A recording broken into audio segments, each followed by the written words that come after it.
What's up, guys? Zeus here with another video. Quick reminder, if you do like what you're watching, don't forget to like, comment, and subscribe to the channel if you want to see more of me and my content. Now, as you can tell by the video, this is the Q&A video. What is it? Audience applause noise. You get the gist. This is the Q&A video. I said I was gonna do it, and I'm doing it, so I have some of you guys' questions already on a different device so I can read it. Now, I'm not doing what is it? Jesus Christ. Face cam just for the sake, because I don't really know how to like set that all up, question, pop, etc. And it'll be a bit before I can actually learn how to do it properly. So I'm definitely gonna ask, my boy Ollie how to do this shit and etc. But with that being said, though, let's get started with the questions. So first question that I have on there is, what made you start IDV in the first place? There was no real reason I started IDV. It was kind of just like Eric, he put me onto the game. He was just like, yo bro, let's play this cool game. Me and some friends were playing this, and because you're my friend, we're gonna start playing this. So I got into IDV, and this was like around near the end of season 4. So this was still during like Koa 2. So during Koa 2. So this is when Ripper, Mind's Eye, Perfumer, Magician got their Koa skins, and the pirate Koa skins were still available from Koa 1. Dream Witch was still fairly new and everything. So yeah, it was just a whole lot of stuff, man. There was just a whole lot of stuff. But I started IDV mainly just because I wanted to play and have fun with my friends on Discord, have some besto friendo times. So question 2 that I have over here, what kind of character do you want to put in the game? I want another S tier hunter. That's it. Give me another S tier hunter, please, because we need more. We need more S tier hunters, bro. There has to be more S tier hunters.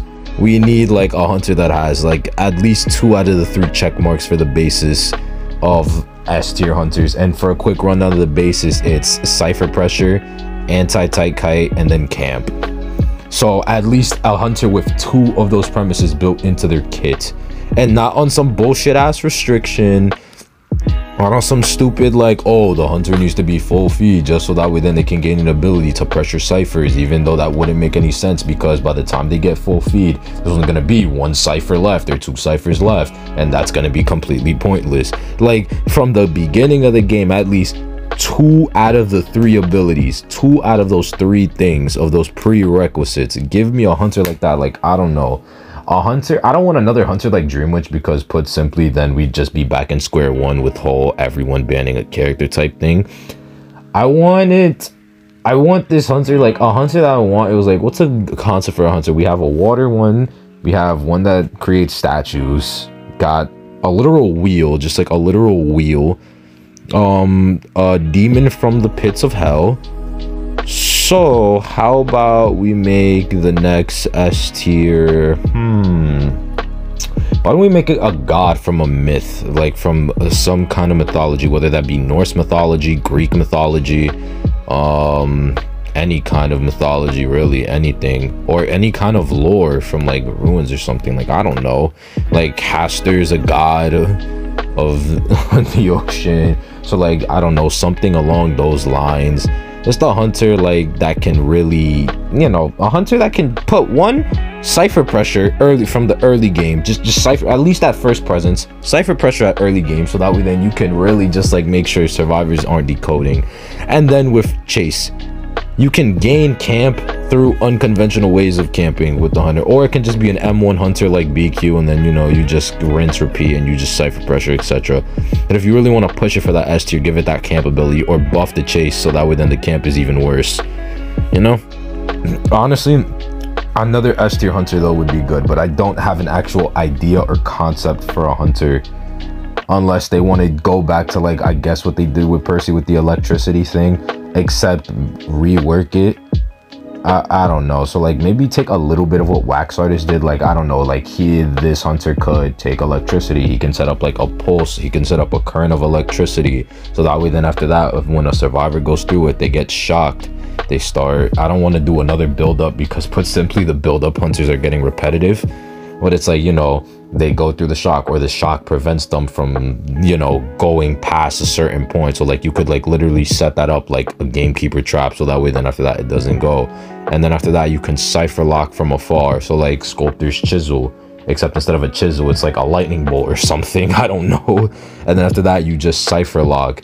So that way then you just trace with your finger electricity, or trace with your mouse electricity, and then after that it sets up a wall of electricity that stays there for like, I don't know, like 15-20 seconds, and it completely just blocks off the cipher.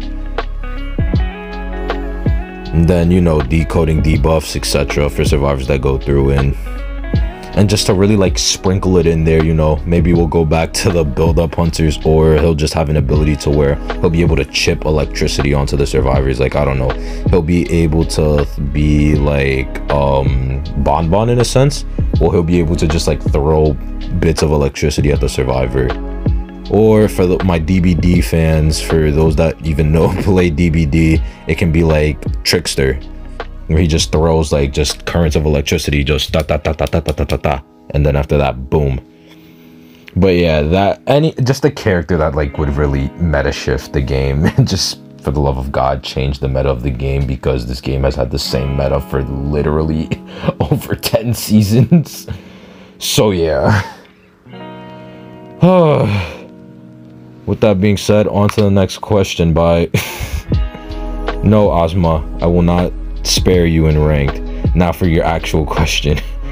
My first main in the game, Prospector. I was originally, back when I started, like when I actually started playing the game seriously and I actually got a grip on the game, because I did start late season 4, but I didn't actually start ranking until Prospector came out.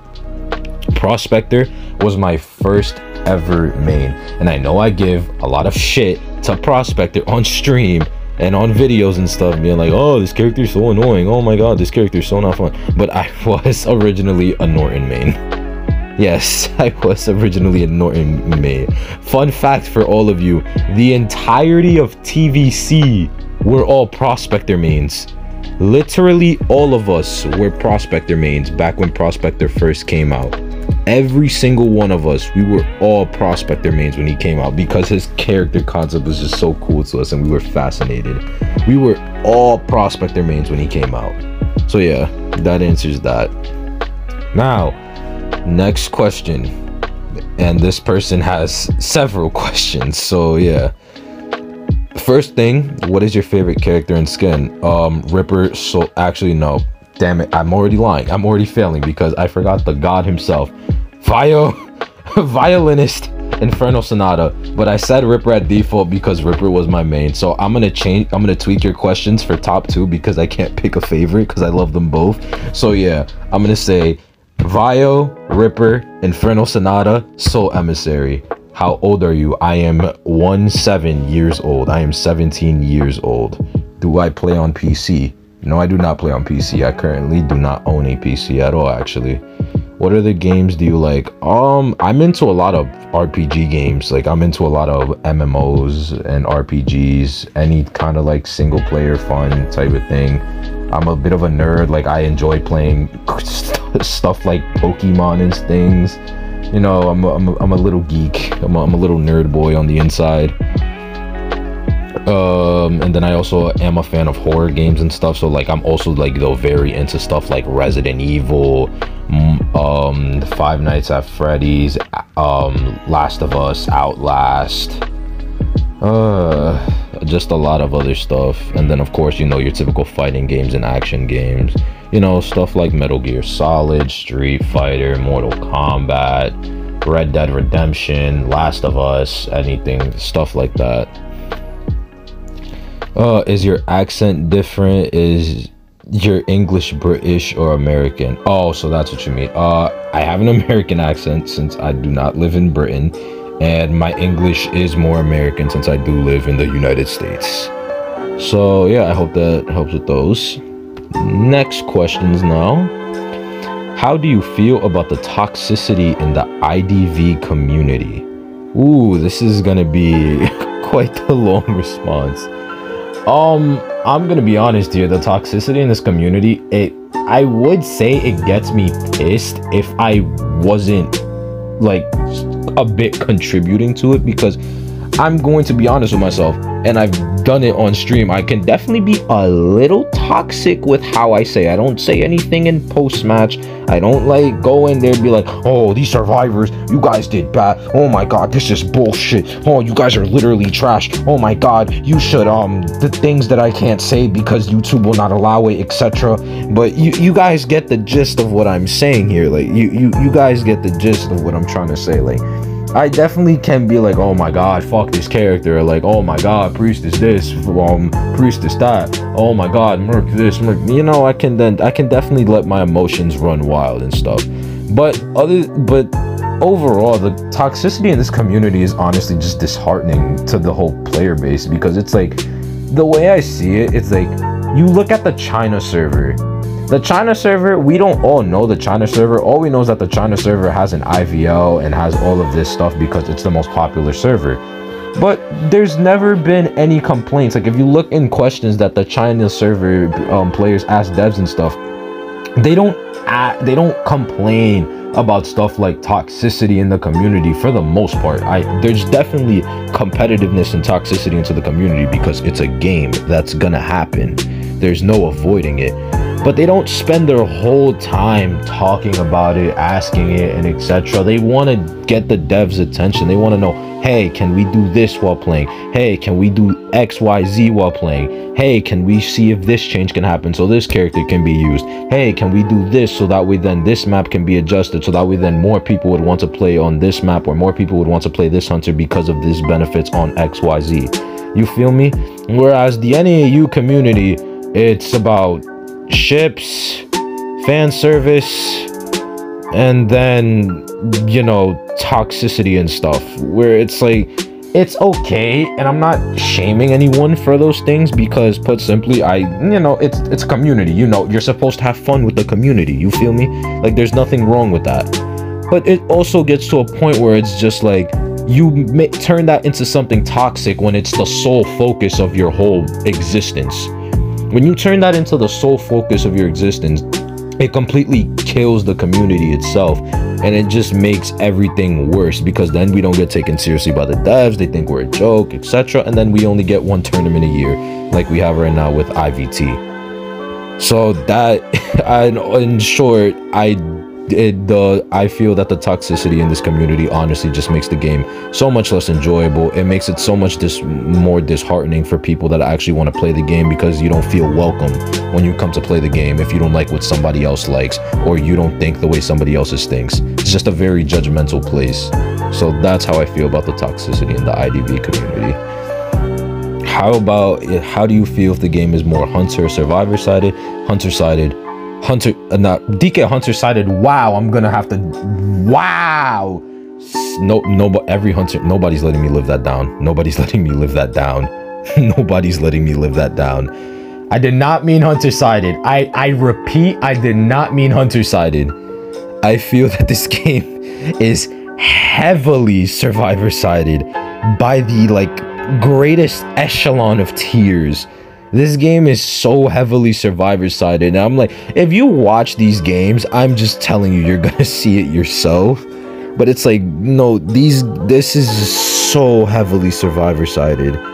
This game is insane. It's, oh my god, there's so many things survivors can exploit, so many things that survivors can do to undo a hunter's hard work, so many things that survivors can get away with, so many mistakes that survivors can make, so many safety characters survivors has, whereas hunters, they have to do everything close to perfect, and even then, if they do it, they will still lose.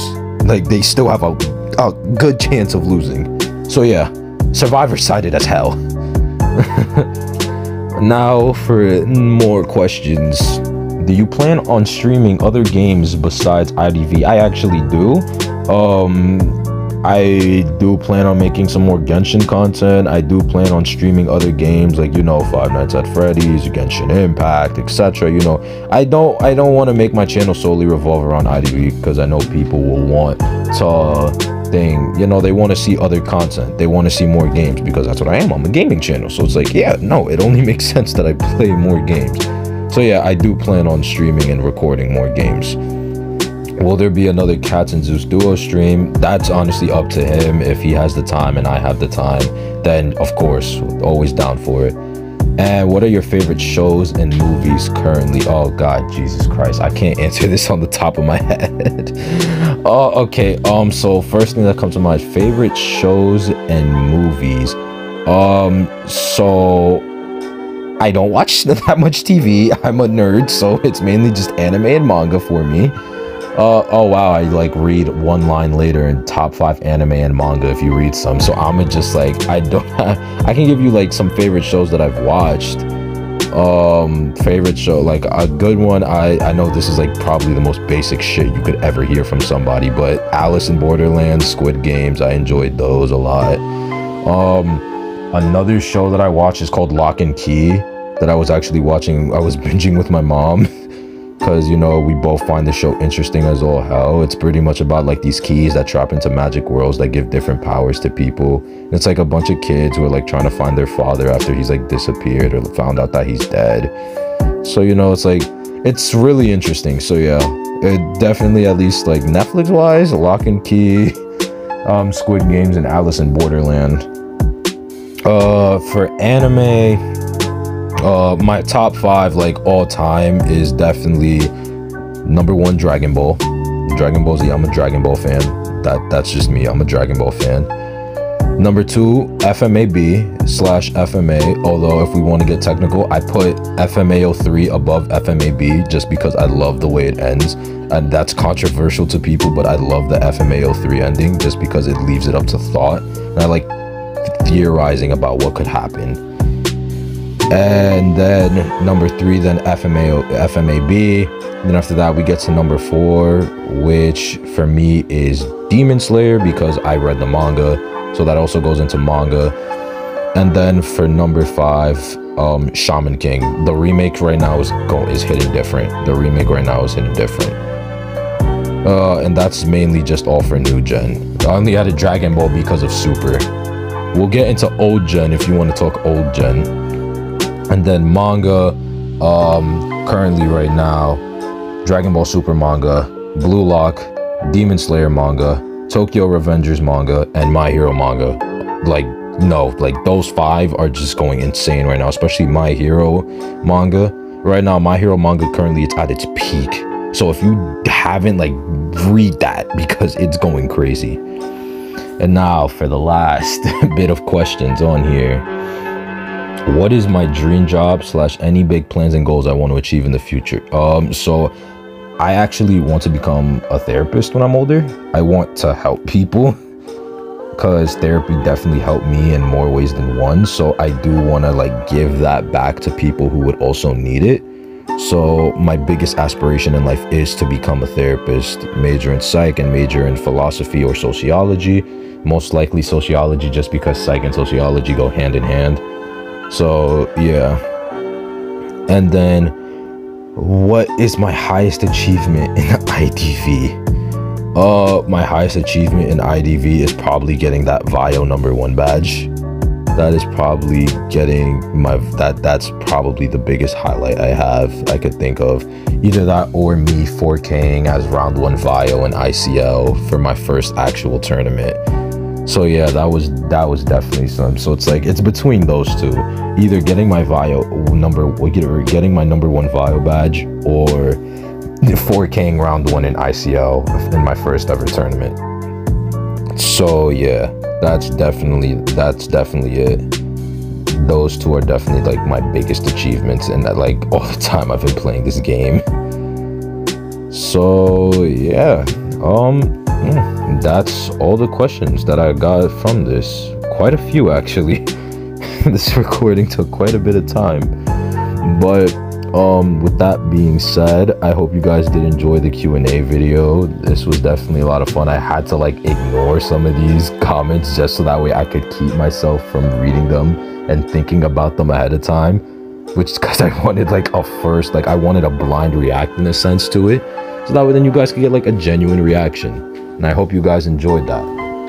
So yeah, that is going to be the end of the Q&A video. I hope you guys did enjoy the Q&A. It was definitely a lot of fun to record. I definitely had some laughs. You know, I had my little hiccup about whether this game is Hunter or Survivor sided. But with that being said, that is the end of the video. Hope you guys all enjoyed. I'm Zeus, and I'm out. Peace out, everybody. Love you all.